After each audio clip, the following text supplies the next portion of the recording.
down the board early doors move. So we have November. Now knight e3, c5, and we quickly get a pawn structure here, which is the turreted. So Magnus goes knight f3, Nihal the first to release the tension in the center, bishop takes, a6, 5, and so Magnus tracks. Bishop e7 developing, both players castle, and now 4 falls. So he takes his capture, he goes queen c7 cramped. So he goes b3. Now we see bishop takes on c5, bishop b2 and b6, Nihal playing forward here with knight g5.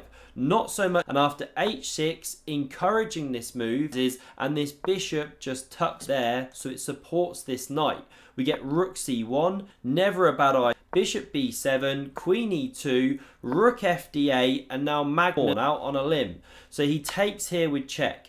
Bishop recaptures, knight e4, more pieces getting hoovered off the board, or vacuumed off difference. Queen e5, the queens even come off, risky from Nihal, he's playing careful, knight g3, and now Nihal makes pawns. But Nihal takes that one, rook recaptures, challenges the file, Magnus brings the second rook, these ones come off and Nihal invades after check and rook d2 on or rook f4, but he plays the excellent pawn. So the pawn can't be touched. Nihal has to meeting second rank, and now Magnus, he's the one to go here. We get rook d6 covering that pawn, and now Magnus gets ambitious. He pushes on with the complicated. Rook c6 played, slide the rook, but he goes a because now b5 comes, can centralize. So Magnus goes rook d4, we get rook c2 hitting that pawn, king g1, bishop d5, look,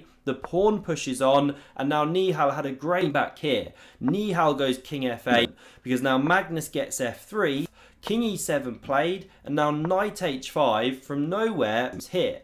But Nihal goes g5. We get takes, pawn recapture, 4, but you just weakened f. We see bishop c6 back, but now rook d6. Look at this round. We see rook c4, pressure. So Magnus just improves step. He plays pawn for black, but after knight takes ahead. Now the bishop centralizes one more with knight f6, but Magnus goes for this one. Still good for white, who's a pawn ahead. We see rook a7 check. The king steps back to stay with, and now here comes the knight. We get bishop b2, rook b2 check. Now the king moves and pawn b4. This is Nihal down.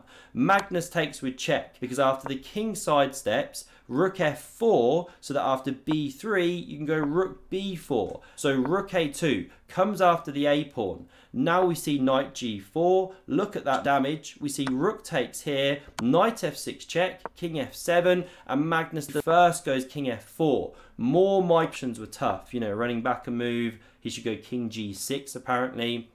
But he moves this rook, Magnus chops here, pawn recaptures, king f5, and after king e7, check, king d8, we see the rook coming, so king c7 played, so as not to drop the pawn with check. Magnus takes Nihal first, goes king c, Magnus comes this way to try and head off the b pawn like that.